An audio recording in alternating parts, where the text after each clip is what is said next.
한 주간도 편안하셨나요? 오늘도 복된 주님의 날 아침 하나님께 예배하는 귀한 아침입니다. 오늘도 주님이 주신 말씀 앞으로 나아가도록 하겠습니다. 오늘은 시편 78편 34절에서 55절 말씀을 묵상하겠습니다. 오늘은 시편 78편 34절에서 55절 말씀 묵상하도록 하겠습니다. 제가 봉독하겠습니다. 하나님이 그들을 죽이실 때에 그들이 그에게 구하며 돌이켜 하나님을 간절히 찾았고 하나님이 그들의 반석이시며 지존하신 하나님이 그들의 구속자이심을 기억하였도다. 그러나 그들이 입으로 그에게 아첨하며 자기 혀로 그에게 거짓을 말하였으니 이는 하나님께 향하는 그들의 마음이 정함이 없으며 그의 언약에 성실하지 아니하였음이로다. 오직 하나님은 긍휼하심으로 죄악을 덮어주시어 멸망시키지 아니하시고 그의 진노를 여러 번 돌이키시며 그의 모든 분을 다 쏟아내지 아니하셨으니 그들은 육체이며 가고 다시 오지 못하는 바람임을 기억하셨습니다. 그들이 광야에서 그에게 반항하며 사막에서 그를 슬프시게 함이 몇 번인가. 그들이 돌이켜 하나님을 거듭거듭 시험하여 이스라엘의 거룩하신 이를 노엽게 하였도다. 그들이 그의 권능의 손을 기억하지 아니하며 대적에게서 그들을 구원하신 날도 기억하지 아니하였도다. 그때 하나님이 애굽에서 그의 표적들을 소환들에서 그의 징조들을 나타내사 그들의 강과 시내를 피로 변하여 그들로 마실 수 없게 하시며 쇠파리 떼를 그들에게 보내어 그들을 물게 하시고 개구리를 보내어 해하게 하셨으며 그들의 토산물을 황충에게 주셨고 그들이 수고한 것을 메뚜기에게 주셨으며 그들의 포도나무를 우박으로 그들의 뽕나무를 서리로 죽이셨으며 그들의 가축을 우박에 그들의 양떼를 번갯불에 넘기셨으며 그의 맹렬한 노여움과 진노와 분노와 고난 곧 재앙의 천사들을 그들에게 내려 보내셨으며 그는 진노로 길을 닦으사 그들의 목숨이 죽음을 면하지 못하게 하시고 그들의 생명을 전염병에 붙이셨으며 애굽에서 모든 장자 곧 함의 장막에 있는 그들의 기력의 처음 것을 치셨으나 그는 자기 백성은 양같이 인도하여 내시고 광야에서 양떼같이 지도하셨도다. 그들을 안전히 인도하시니 그들은 두려움이 없었으나 그들의 원수는 바다에 빠졌도다. 그들을 그의 성소 영역 곧 그의 오른손으로 만드신 산으로 인도하시고 또 나라를 그들의 앞에서 쫓아내시며 줄을 쳐서 그들의 소유를 분배하시고 이스라엘의 지파들이 그들의 장막에 살게 하셨도다. 아멘. 말씀 묵상 중에서도 시편 묵상은 가장 힘든 부분이라 생각됩니다. 히브리 시에 익숙하지 않은 우리들의 입장에서 이해가 쉽지 않고 그들의 감정에 동감하기는 더더욱 어렵다는 것이 저의 개인적 견해입니다. 오늘 함께 읽으신 시편은 전체 시편 중에서 119편 다음으로 긴 구절을 갖고 있습니다. 119편이 150절인데 반해 오늘 묵상하시는 시편은 72절인데도 78편이 다루고 있는 역사적 범위가 워낙 광범위해서 제대로 이해하기는 쉽지 않습니다. 그러나 성경 말씀은 하나님께서 자신을 스스로 드러내 보이신 하나님의 성실하심의 결과이니 숨겨진 말씀, 감춰지고 이해 불가한 말씀은 아니라는 것을 확신하고 가까이 가보도록 하겠습니다. 오늘 본문은 분명히 말씀하고 있습니다. 2절, 3절이 이렇게 말씀했습니다. 내가 입을 열어 비유로 말하며 예로부터 감추어졌던 것을 드러내려 하니 이는 우리가 들어서 아는 바요 우리의 조상들이 우리에게 전한 바라. 알게 쉽게 깨닫게 쉽게 하시고자 비유를 사용하셨고 감춰졌던 것들을 드러내려 하심이 그분의 목적이라. 그리고 이것은 이미 들려졌고 조상들이 그것을 이해해서 우리에게 전하는 것이라고 얘기해 주고 있습니다. 그렇습니다. 감춰졌던 것을 드러내려 하시는 것이고 이미 들어서 아는 바이고 조상들도 그것들을 후손에게 전해왔던 말씀이 우리가 있는 말씀이라 얘기하는 것이죠. 그러니 겁을 내지 마십시오. 말씀에 귀를 기울이시고 주의 입에 말에 귀를 기울이시도록 해야 합니다. 이미 말씀드린 대로 78편은 무려 72절이나 되는 긴 내용입니다. 시편 저자는 그 긴 내용을 이스라엘의 역사를 이야기하는 데 할애하고 있습니다. 구체적으로는 족장 야곱에서부터 바벨론 포로 시대에 이르는 긴 역사를 언급하고 있습니다. 그러나 시편의 저자의 관심은 절대로 한 나라의 역사 또는 이스라엘의 역사를 서술하려는 데 있지 않다고 하는 것을 기억하셔야 합니다. 오늘 시인의 관심은 그 역사를 하나님의 관점, 구원하시는 하나님의 관점에서 역사를 재해석하려 하는데 목적이 있다는 것을 기억해 주셔야 합니다. 그렇습니다. 우리는 이스라엘의 역사를 성경 말씀을 통해 배웁니다. 그러나 그것은 단순한 남의 나라의 역사를 배우는 것은 결코 아닙니다. 그 속에서 역사하신 하나님의 손길, 하나님의 마음을 읽으려 한다는 것이 구약 이스라엘 역사를 배우는 데 목적이 있다는 것을 분명히 해야 합니다. 성경에 기록된 이스라엘 역사는 하나님의 구원의 손길이 어떻게 진행되고 있는지, 그리고 결국은 어디를 목표하고 있는지를 살피려 함이 그 목적이라는 것을 우리가 분명히 아는 것이 중요하겠습니다. 그래서 4절이 분명히 우리에게 밝혔습니다. 우리가 이를 그들의 자손에게 숨기지 아니하고 여호와의 영예와 그의 능력과 그가 행하신 기이한 사적을 후대에 전하리로다. 결국 무엇입니까? 이 말씀을 통해서 여호와의 영예와 그의 능력과 그가 행하신 기이한 사적을 후대에 전하게 하는 것이 그의 목표라고 하는 것입니다. 왜 하나님이 이렇게 그의 후대에게 이것을 전하게 하신 것일까요? 하나님의 소원이 있습니다. 7절, 8절이 하나님의 소원을, 하나님의 마음을 잘 소개했습니다. 한번 보시죠. 그들로 그들의 소망을 하나님께 두며 하나님께서 행하신 일을 잊지 아니하고 오직 그의 계명을 지켜서 그들의 조상들 곧 완고하고 패역하여 그들의 마음이 정직하지 못하며 그 심령이 하나님께 충성하지 아니하는 세대와 같이 되지 아니하게 하려 하심이로다. 결국 네 가지죠. 첫째는 그들의 소망을 하나님께 두게 하기 위해서. 두 번째는 하나님의 행하신 일을 잊지 아니하게 하기 위해서. 그리고 세 번째는 계명을 지키게 하기 위해서. 그리고 마지막은 패역한 조상들, 완고한 조상들을 따라가지 아니하도록 하기 위해서 이 말씀을 주셨다 하는 것입니다. 우리가 하는 말씀 묵상의 목표도 여기에 있습니다. 우리가 하는 성경 공부의 목표도 여기에 있습니다. 우리가 말씀을 대할 때마다 그 하나님의 능력을 깨닫게 되는 것, 그것을 잊지 아니하는 것, 그것을 지키는 것, 그리고 우리의 조상들처럼 그것을 악한 행실로 닮아가지 않도록 하는 것이 이 말씀 묵상의 목표라고 하는 것입니다. 오늘 본문을 보십시오. 34절에서 이렇게 말씀했습니다. 하나님이 그들을 죽이실 때 그들이 그에게 구하며 돌이켜 하나님을 간절히 찾았고 하나님이 그들의 반석이시며 지존하신 하나님이 그들의 구속자이심을 기억하였도다. 그렇습니다. 그들을 징계하신 목적은 무엇입니까? 그들에게 진노하심의 목적은 무엇입니까?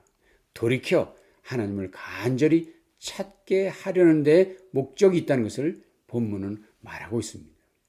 그래서 결국 하나님만이 그들의 반석이시고 지존하신 하나님이 그들의 구속자이심을 기억하게 하려는 데 말씀의 목표가 있다는 것을 알 수 있습니다.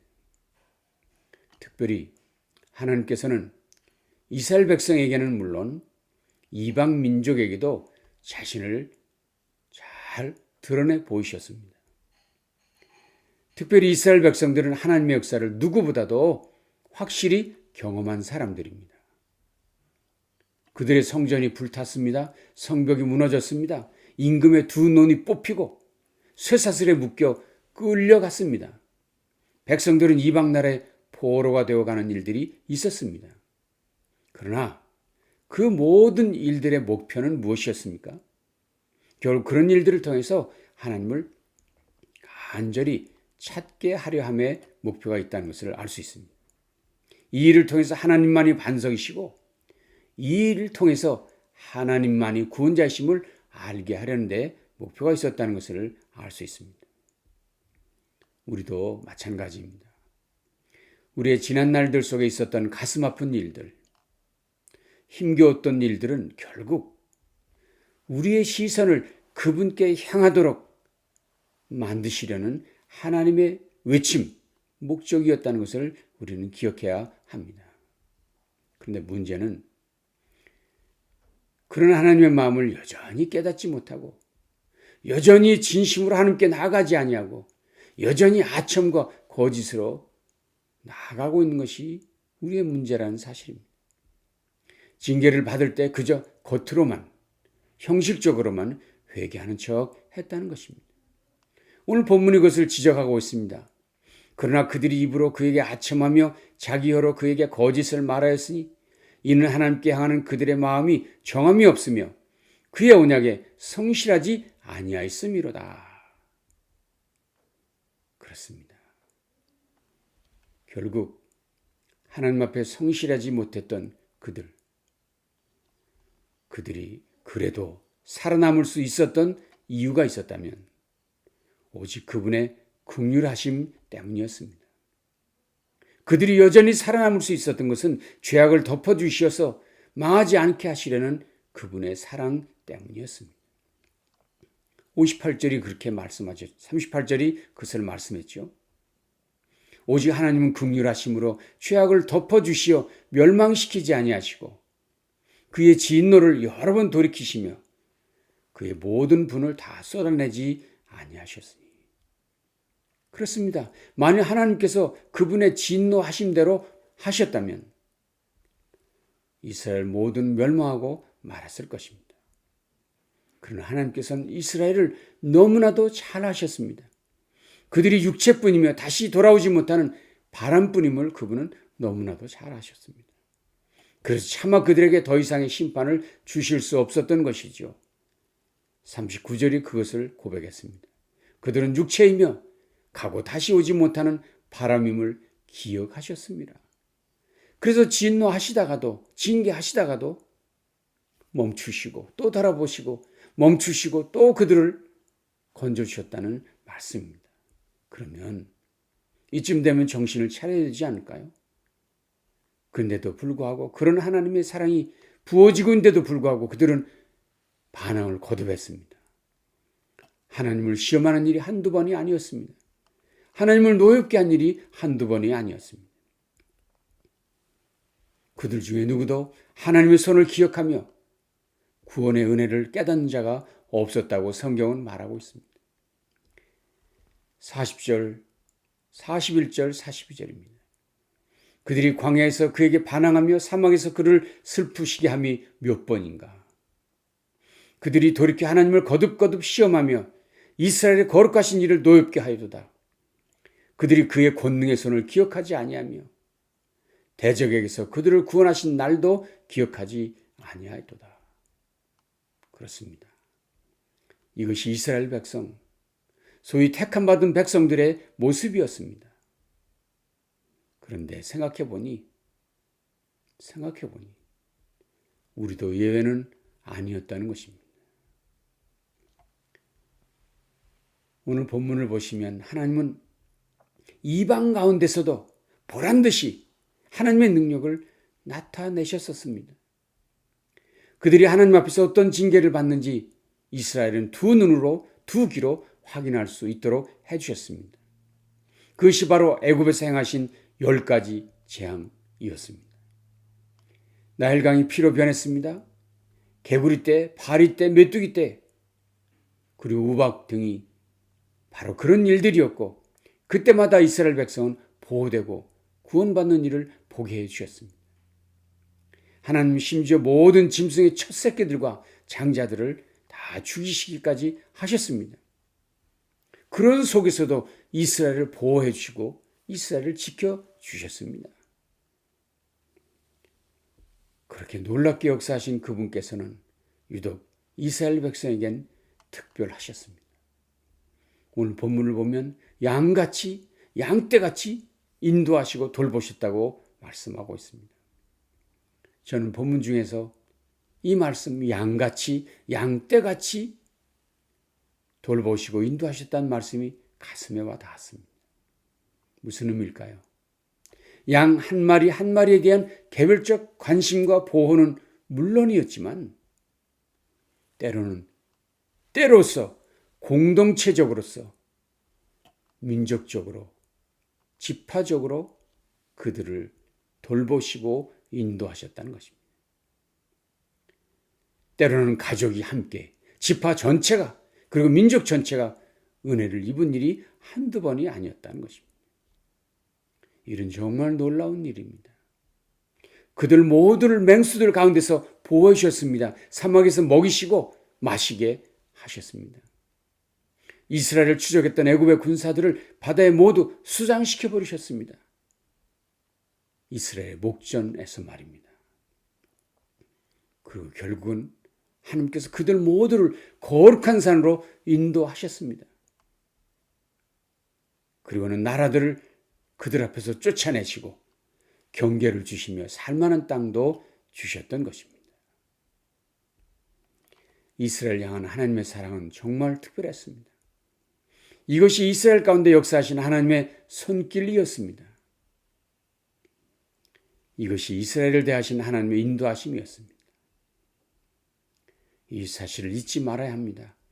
이 사실을 들어야 합니다.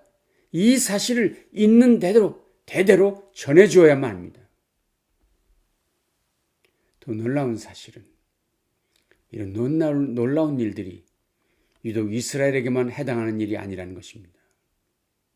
저와 여러분 모두에게도 동일한 은혜가 있었습니다.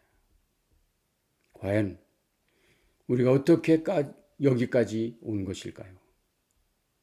어떻게 오늘날까지 살아온 것일까요? 여러분 혹시 내 스스로의 열심으로 살아왔더니 여기까지 왔다. 혹시 이렇게 말하시겠습니까? 내가 매일매일 정신 차리고 주변을 잘 살폈기 때문에 오늘날 여기까지 왔다. 이렇게 말하시겠습니까? 정말 그렇게 했더니 코로나 바이러스까지 다 피해서 도망갔다. 이렇게 말하시겠습니까? 정말 길의 위험과 자동차의 위험, 사람들의 위험, 물의 위험, 불의 위험, 온갖 유혹과 시험에서 건진받은 것이 과연 여러분의 능력과 재주 때문이었습니까?